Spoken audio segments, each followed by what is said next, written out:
कारोबार को, उनके बिजनेस को खत्म कर दिया जा रहा है, मगर कोई आवाज उठाने वाला ही नहीं, कोई लड़ने वाला ही नहीं। चुनाव आ गया तो सब आ जाते हैं कि भैया को जिताओ, दरी बिछाओ, अपनी जवानी को कुर्बान करो, उसके बाद हम ही मरते हैं, उसके बाद हम ही मरते हैं। तो मेरे अजीज दोस्तों और बुजुर्गों, मेरे भाई आप सुनिए, हाँ जिंदा है, आप भी जिंदा है, हम भी जिंदा है। हम और आप जब तक जिंदा है उस वक्त तक कयामत नहीं आने वाली, अल्हम्दुलिल्लाह।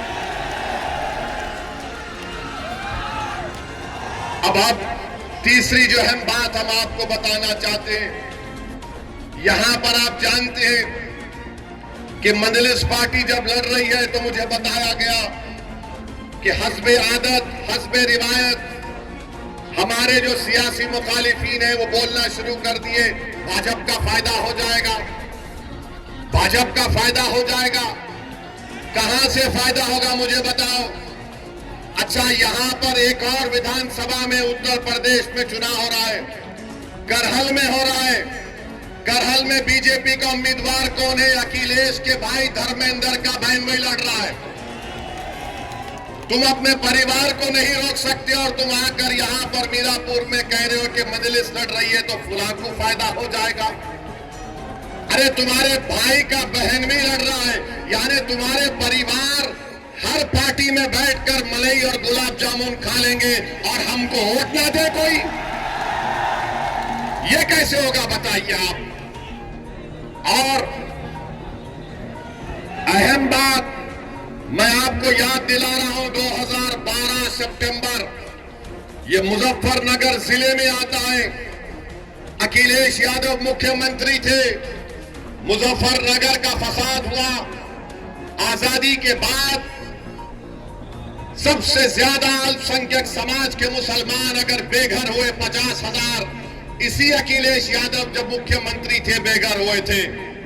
जो खेतों में रह रहे थे, पर्दों के टेंट में रह रहे थे, और यही अखिलेश यादव मुख्यमंत्री थे जब 50,000 लोग बेघर हो गए थे।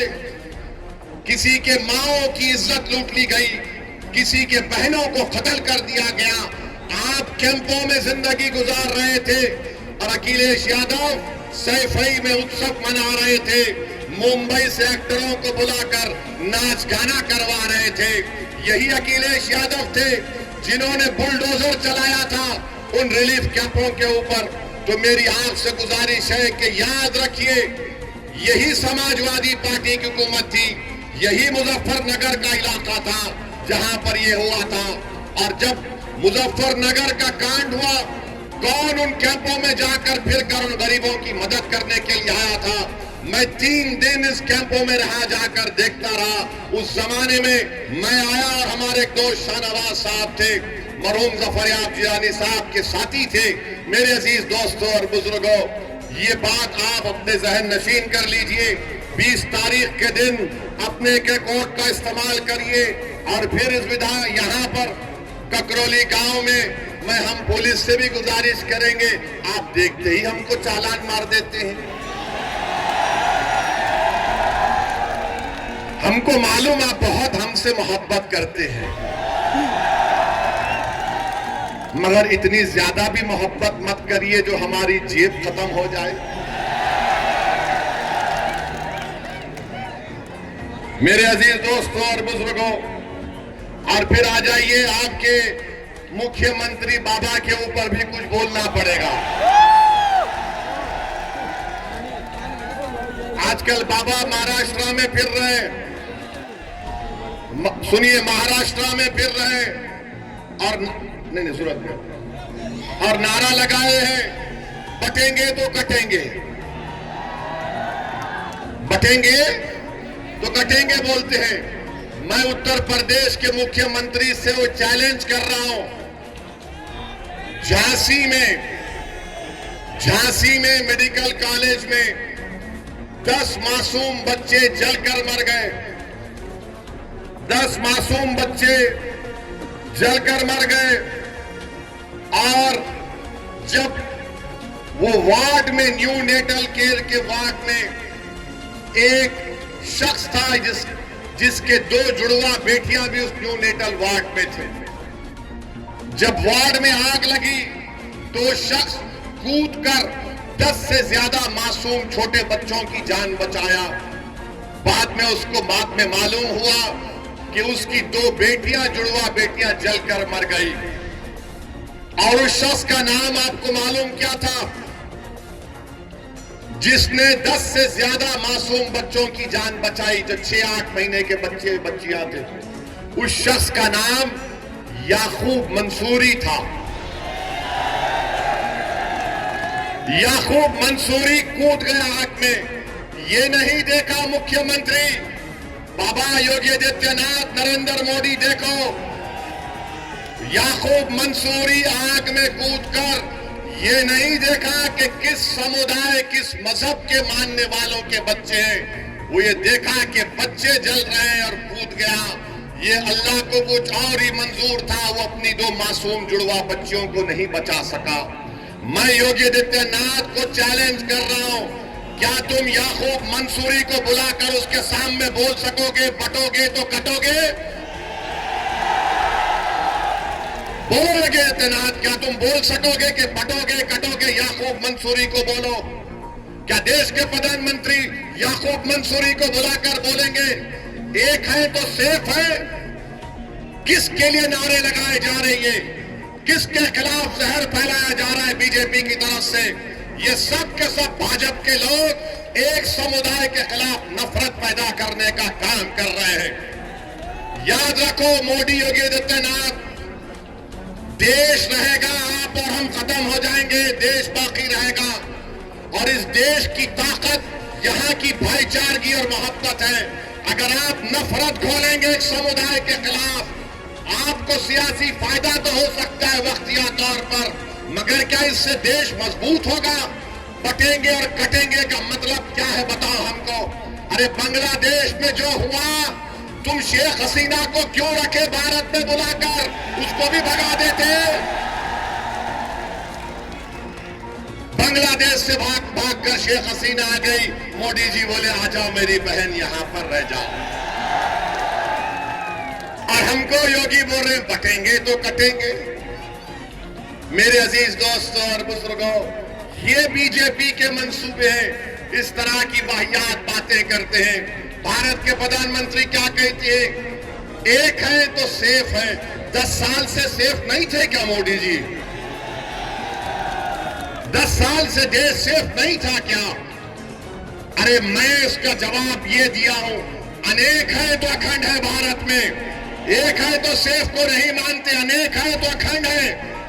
इस देश में अंसारी भी है, कुरैशी भी है, जोजा भी है, सैफी भी है, दलित भी है, बैकवर्ड क्लास भी है, अपर कास्ट भी है, ठाकुर भी है, ब्राह्मण भी है, मराठा है। इस देश की ताकत तो यही है मोदी जी, मगर आरएसएस की कोशिश एक ही है। इसीलिए मोदी जो कह रहे ना कि एक है तो सेफ है, हम कह रहे अनेक है तो अखंड है। मेरे अजीज दोस्तों और बुजुर्गों, क्या अच्छा ये भी है नहीं, इसमें लिखकर मुझे दिया गया है कि 2012 के चुनाव के मैनिफेस्टो में अखिलेश यादव ने 18% रिजर्वेशन का वादा किया था। अखिलेश यादव के पास रिजर्वेशन है किसका है? खाली अपने खानदान और परिवार का। मैं बन जाऊं, मेरी वाइफ बन जाए, मेरा भाई बन जाए, चाचा का बेटा बन जाए, वही रिजर्वेशन है। आरक्षण खाली उनके परिवार के लिए, आपके लिए नहीं है। आपको गलतफहमी है। ये समाजवादी कभी भी आपका कोई काम करने वाली नहीं है, मगर आप ये समझते हैं कि क्या करें, मजबूरी है। अरे अब तो मजबूरी नहीं है ना, ये तो पार्लियामेंट का चुनाव नहीं है। आप यहां पर मुत्तहदा अपने वोट का इस्तेमाल करिए, अरशद राणा को कामयाब करिए, तो भैया का दिमाग भी ठिकाने लग जाएगा पूरी तरीके से। पूरी तरीके से दिमाग ठिकाने लग जाएगा। इनको मालूम होना चाहिए। याद रखिए, मैं कब तक जिंदा रहूंगा, आप कब तक जिंदा रहेंगे नहीं मालूम, मगर अगर आप अपने वोट से अपनी लीडरशिप को पैदा करेंगे तो आपके वोट की कीमत बढ़ेगी, आपके वोट की अहमियत बढ़ेगी, आपकी जिंदगी की अहमियत बढ़ेगी। आपके इन बेरोजगार नौजवान बच्चों का मुस्तकबिल के बारे में सोचने पर मजबूर हो जाएंगे। इबादत गाहों की हिफाजत होगी, मगर सिर्फ आप वोट डालते रहेंगे तो इनको मालूम कि सिर्फ डराओ इन लोगों को, ये डर कर वोट दे देंगे। असदुद्दीन ओवैसी आज ककरौली मीरापुर विधानसभा में आकर कह रहा है कि अरशद राणा को डर की बुनियाद पर नहीं, उम्मीद की बुनियाद पर बटन दबाइए। डरने की जरूरत नहीं है मेरे भाई। मौत एक मर्तबा आती है, दो मर्तबा नहीं आएगी मौत। हर कोई जो इस दुनिया में आएगा जाएगा, चाहे वो प्रधानमंत्री हो या मुख्यमंत्री हो या ओवैसी हो, सबको जाना है इस दुनिया से। मगर जब जाएंगे तो हम अपनी विरासत में क्या छोड़कर जाएंगे? क्या हम अपनी विरासत में जायदाद को छोड़कर जाएंगे, खेत को छोड़कर जाएंगे, बैंक बैलेंस छोड़कर जाएंगे? हम अपनी विरासत में अपने नेक अमाल छोड़ेंगे, नेक औलाद छोड़ेंगे और सियासी शऊर छोड़ेंगे, मिल्लत का इत्तेहाद छोड़ेंगे, अपने नुमाइंदों को लीडरशिप बनाकर छोड़ के जाएंगे। ये विरासत आपको याद रखना है। तो मेरे अजीज दोस्तों और बुजुर्गों, आपको डरने और घबराने की जरूरत नहीं है। 20 तारीख के दिन आप लोग अपने घर से निकलकर अपना एक एक वोट का इस्तेमाल करिए। महंगाई आसमान को छू रही है, मामूली चीजें गरीब खरीद कर नहीं खा सकता, मगर योगी बोलते हैं बटेंगे तो कटेंगे, प्रधानमंत्री बोलते हैं एक है तो सेफ है, कोई कहता है धर्म युद्ध है, कोई कहता है और जिहाद है। अब ये और जिहाद कहां से आ गया मुझे नहीं मालूम, लव जिहाद कहां से आ गया नहीं मालूम। और हम मोदी को और योगी को बोल रहे हैं, अब तुम अपनी जबान से बुलडोजर का तो नाम लेके बताओ। बोलो बुलडोजर के बारे में योगी और मोदी नहीं बोलेंगे, क्योंकि सुप्रीम कोर्ट ने कह दिया कि जिस प्रदेश में, जिस भारत के हिस्से में बुलडोजर इस्तेमाल होता है वो अनकॉन्स्टिट्यूशनल है। वो वहां की स्थिति को दिखाता है कि क्या वहां के हालात हैं। सुप्रीम कोर्ट ने यह भी कह दिया कि अगर कोई गवर्नमेंट का अधिकारी बुलडोजर लेकर आएगा तो सुप्रीम कोर्ट ने कहा कि वो हमारे अहकामात का उल्लंघन कर रहा है, उसकी नौकरी चले जाएगी। तो बाबा तुम्हारा बुलडोजर चला गया, तुम बुलडोजर लेकर आएंगे, सुप्रीम कोर्ट तुमको सुप्रीम कोर्ट में कंटेम्प्ट की नोटिस देगा। 15 दिन का टाइम देना पड़ेगा। 15 दिन के टाइम से पहले बुलाकर बात करना पड़ेगा, रिकॉर्ड करना पड़ेगा, उसकी सुनवाई करना पड़ेगा। कितने गरीबों के घर को बुलडोजर से तोड़ दिया गया। सुप्रीम कोर्ट ने कहा कि क्या ये नजारा अच्छा है कि लोग अपने घर को जब बनाते हैं अपनी जिंदगी की खून पसीने की कमाई से बनाते हैं, लोग बेघर हो जाते हैं, आसमान के नीचे खड़े रह जाते हैं। अरे कितना जुल्म इन लोगों ने किया। मुझे यकीन है कि अल्लाह उन बेजुबानों का आवाज, जो तकलीफ उन बेजुबानों ने उठाई, अल्लाह इंसाफ करेगा। जो बुलडोजर से हुकूमत कर रहे हैं, इंशाअल्लाह ताला तुम्हें शिकस्त भी होगी तो बुलडोजर की तरह तुमको शिकस्त होगी। आज इख्तिदार तुम्हारे पास है, अरे सत्ता किसी के पास रहने वाली नहीं है। बीजेपी वालों, इंदिरा गांधी भी यही समझती थी कि मैं हूं, मगर इंदिरा गांधी चले गई, दूसरे आते हैं। आज योगी और मोदी यही समझते हैं कि हम हैं तो भारत है। नहीं, भारत इनसे बड़ा है, देश उनसे बड़ा है, संविधान उनसे बड़ा है और इस देश की जनता इन तमाम नेताओं से बड़ी है। मेरे अजीज दोस्तों और बुजुर्गों, मैं आपसे फिर से अपील कर रहा हूं कि आप मजलिस इत्तेहादुल मुस्लिमीन का साथ दीजिए।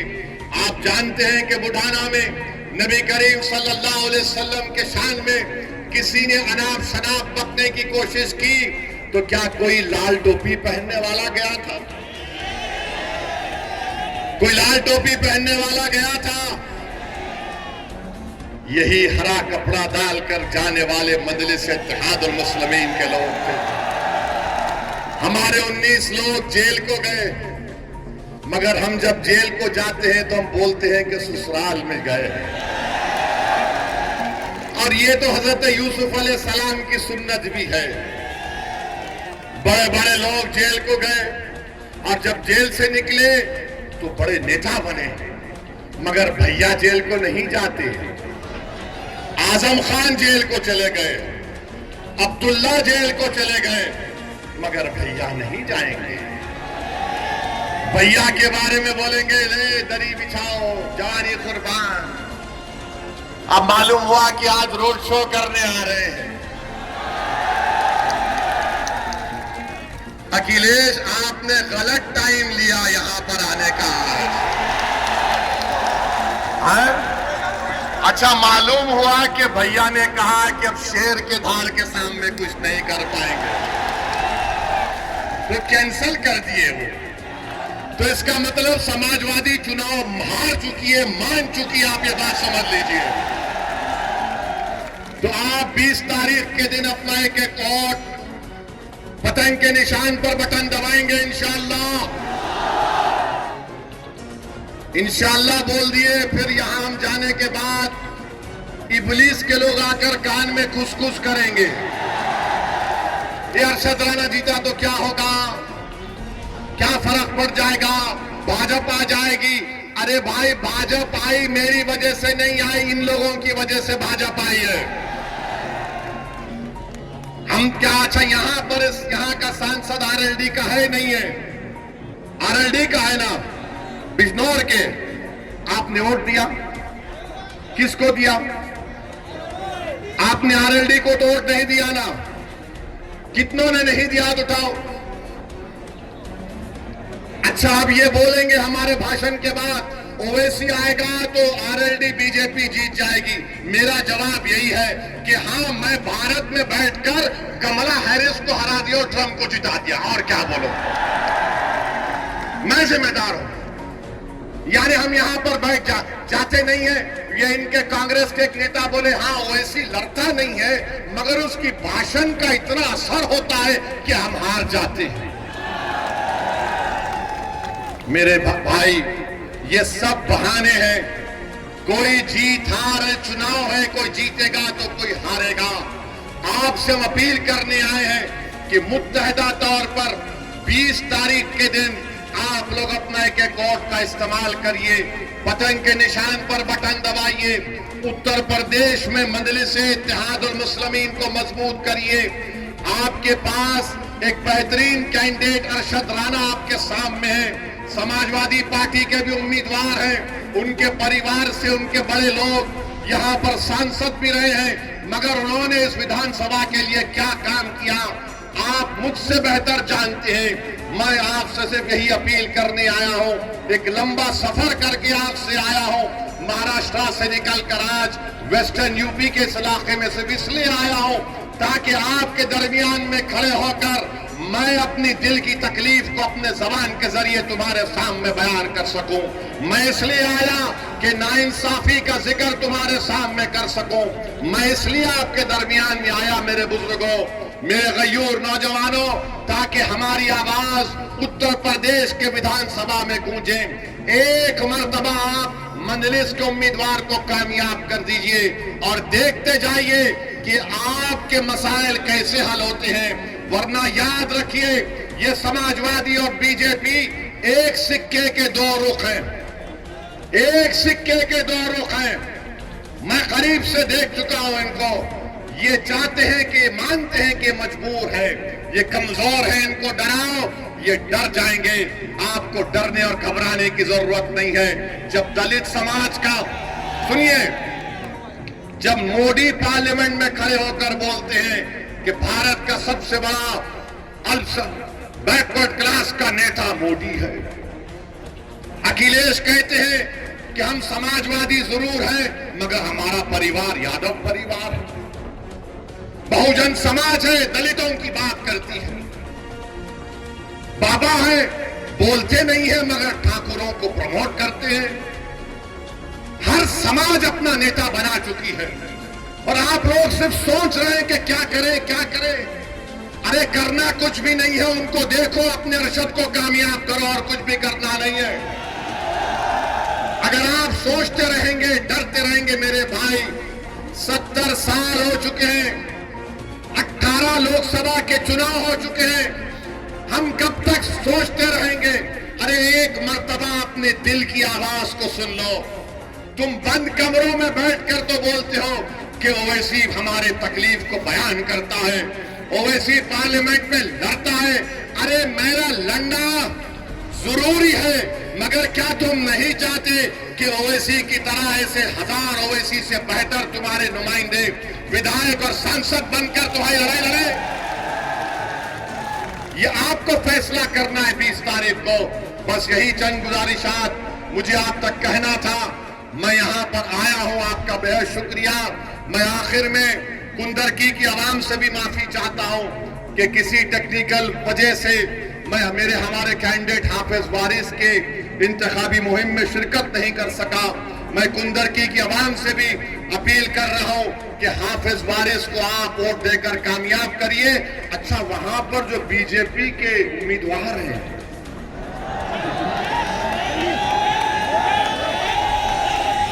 क्या क्या बोले जा रहे हैं। अब इकरार कर ले बेटा, इकरार कर लो। वो ये बोल रहे हैं कि देखिए, सुनिए, कुंदरकी में जो बीजेपी के उम्मीदवार हैं वो बोल रहे हैं कि जुमे का दिन बड़ा मुबारक दिन है, और हमारे मुसलमान भाई नमाज पढ़ने नहीं गए, मेरे जुलूस में आ गए। वो बोल रहे हैं कि देखिए ऐसा है, इस्लाम में सलाम है। अरे बाबा, तुम ये बात जाके तुम्हारे मुख्यमंत्री को बोलो ना,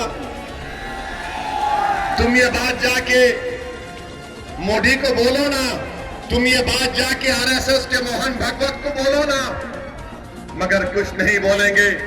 मेरे अजीज दोस्तों और बुजुर्गों, हम आपसे हाथ जोड़कर अपील कर रहे हैं कि 20 तारीख के दिन मीरापुर से अरशद राणा साहब को और कुंदरकी से हाफिज वारिस साहब को आप अपना वोट देकर कामयाब करिए।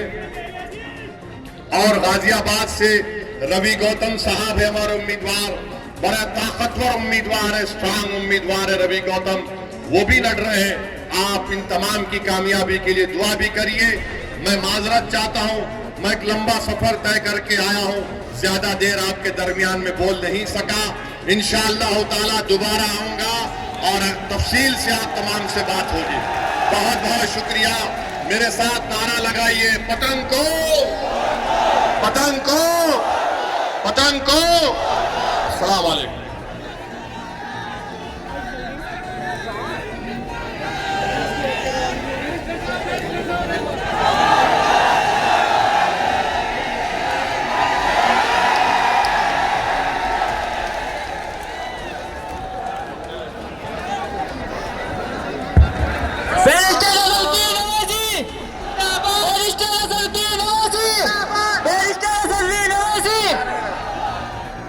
सभी से मुअद्दिबाना गुजारिश है कि जिस तरह से हमारे मेहमान किराम तशरीफ लाए थे, इज्जत के साथ आप अपनी अच्छाई का और अपनी मोहब्बत का सबूत दे। भाई बहुत बहुत शुक्रिया, आप हजरात ने अपना इतना कीमती वक्त दिया, बहुत बहुत शुक्रिया। सम्मानित